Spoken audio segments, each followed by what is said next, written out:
ტელერადიო კომპანია Georgian Times-ი წარმოგიდგენთ. საქართველოს ისტორიის გაკვეთილები.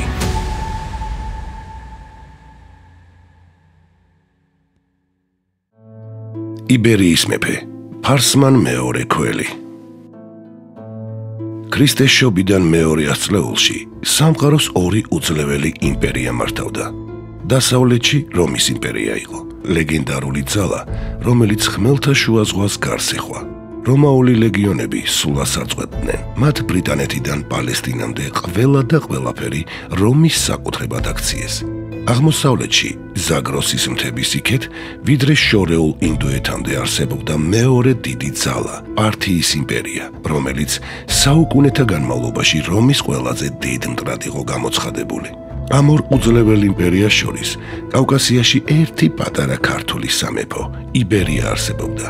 პართია, ისევე როგორც რომი, მას თავის სამფლობელოდ მოიაზრებდა, მაგრამ სულ მალე ამ პატარა სამეფომ ქედის მოხრის ნაცვლად დამოუკიდებლობისთვის ბრძოლა გადაწყვიტა. სტრატეგიული მდებარეობის სწორი გამოყენებით, რომისა და პართიის ჯარების რამდენჯერმე დამარცხების შემდეგ, პლანეტის უზარმაზარი სახელმწიფოები იძულებულნი გახდნენ და იბერია თავის თანასწორად აღიარეს.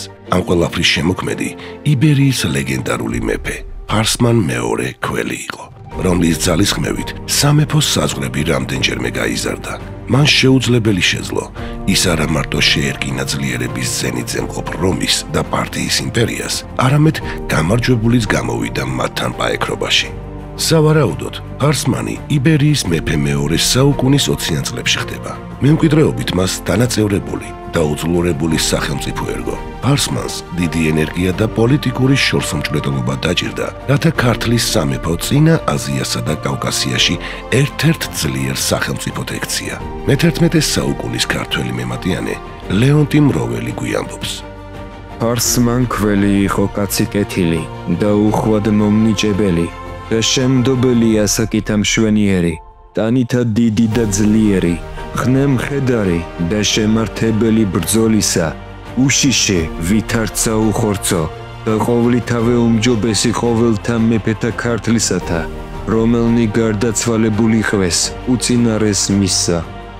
თავდაპირველად, მან იბერიის სამეფო გააერთიანა. ნელ-ნელა გონივრული და თანმიმდევრული პოლიტიკით ქვეყანა მოშენდა და მოღონიერდა. მეფის სამფლობელოში ახალი სოფლები და ქალაქები აღმოცენდა. აშენდა სამხედრო საფორტიფიკაციო ნაგებობები. ქართული ლაშქრის რაოდენობა, როგორც მისი აღჭურვილობა მნიშვნელოვნად გაუმჯობესდა. ფარსმან მეორე ცდილობდა პართიისა და რომის გავლენისგან გათავისუფლებას და დამოუკიდებელი საგარეო პოლიტიკის წარმოებას. მიაღწია კიდეც იმას, რომ ქვეყანას ანგარიშს უწევდნენ როგორც რეგიონში გავლენიანი მეზობელი პართია, ასევე რომის იმპერია. დასტურად გამოდგება რომაელ ისტორიკოსებთან დაცული ცნობა, სადაც იმპერატორ ადრიანეზე ვკითხულობთ. მან მრავალი მეფის მიმართ გამოავლინა წყალობა, ბევრ მათგანთან დაამყარა მშვიდობა და ბევრი მათგანის მხრიდან ის სიძულვილის ობიექტი გახდა. მრავალ მათგანს უბოძა საჩუქრები, მაგრამ იმდენი არავისთვის უბოძებია, რამდენიც იბერიის მეფეს, სადაც შედიოდა სპილო, 50 მეომარი და სხვა მრავალი ძვირფასი ნივთი. ფარსმანი ცხადია ამ საჩუქრებზე არანაკლებით ზღვენით პასუხობდა, მაგრამ ამავე დროს ის არ ერიდებოდა რომაელთა წინააღმდეგ წასვლას. დაახლოებით 125 წელს იბერიის სამეფო საკმაოდ მოღონიერდა. მეფე ფარსმანის წინამძღოლობით ქართველებმა ილაშქრეს ალბანეთსა და კაბადოკიაში. მეფე ყოველგვარი შენიღბვის გარეშე ცდილობდა რომაელთა განდევნას კოლხეთიდან და სხვა ტერიტორიებიდან. მალე მან სომხეთიც დალაშქრა და ის თავის მოხარკედ აქცია.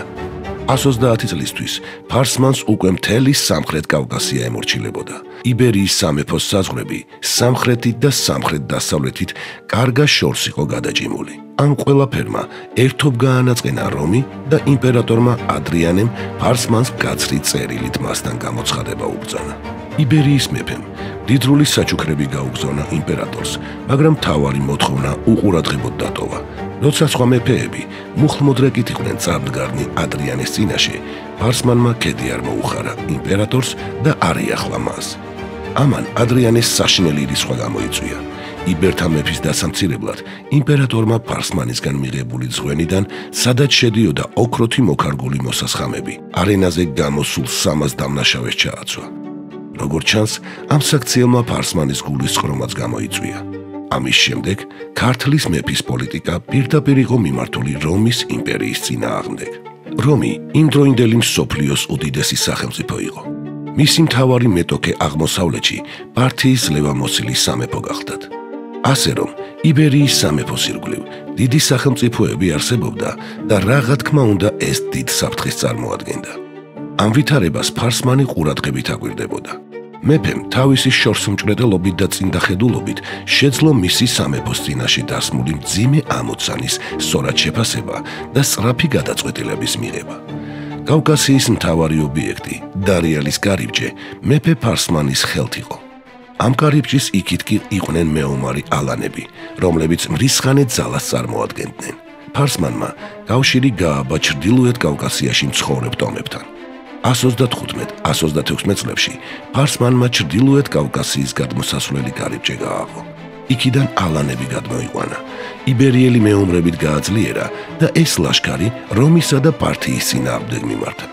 ამ ლაშქრობის მასშტაბები საკმაოდ დიდი იყო. მან მოიცვა ალბანეთი, მიდია, სომხეთი და კაბადოკია. ალანები არბევდნენ რომისა და პართიის ქალაქებს. პარალელურად თავს ესხმოდნენ სავაჭრო ქარავნებს. ასეთი თავდასხმები დიდ ზიანს აყენებდა ორ დიდ სახელმწიფოს, რომისა და პართიის შემოსავლებს. მომთაბარეთა შემოსევების შემდეგ დიდი ეკონომიკური კრიზისის გაჩნდა. ეს იყო ყველაზე დიდი და გრანდიოზული შეტევა მსოფლიოს სავაჭრო გზაზე. ამ ყველაფრის სათავეში კი მეფე ფარსმანი იდგა, რომელმაც ჯეროვნად გამოავლინა თავისი შესაძლებლობები მეზობელი იმპერიების წინააღმდეგ. 128 წელს იმპერატორი ადრიანე გარდაიცვალა და მისი ადგილი ანტონიუს პიუსმა დაიკავა. მან სხვაგვარი პოლიტიკა გაატარა. მტრული დამოკიდებულება სამშვიდობოთი შეცვალა. ახალმა იმპერატორმა მეფე ფარსმანი რომში მიიწვია. ეს იყო პირველი შემთხვევა ანტიკური იბერიის ისტორიაში, როდესაც იმპერატორის მოწვევით იბერიის მეფე რომში შედის.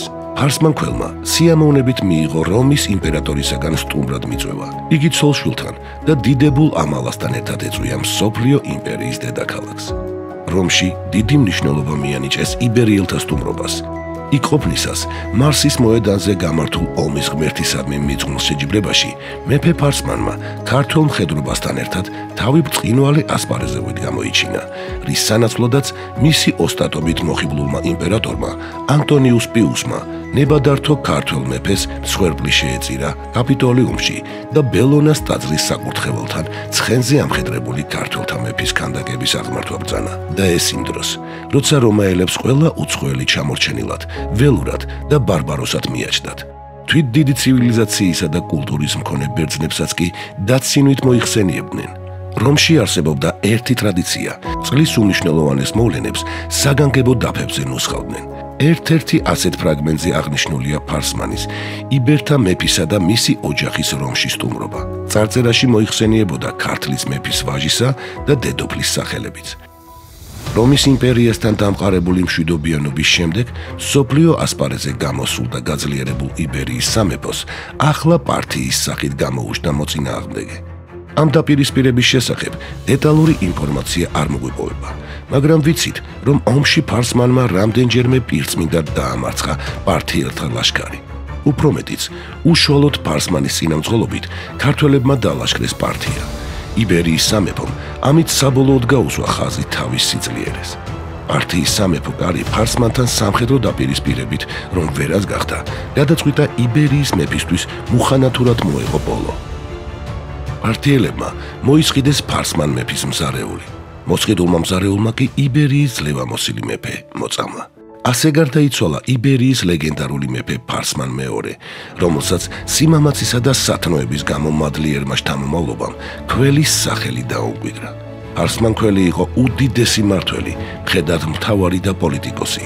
ის იყო მეფე, რომელმაც შეძლო კრიტიკული მდგომარეობიდან იბერიის გამოყვანა და მისი აღზევება.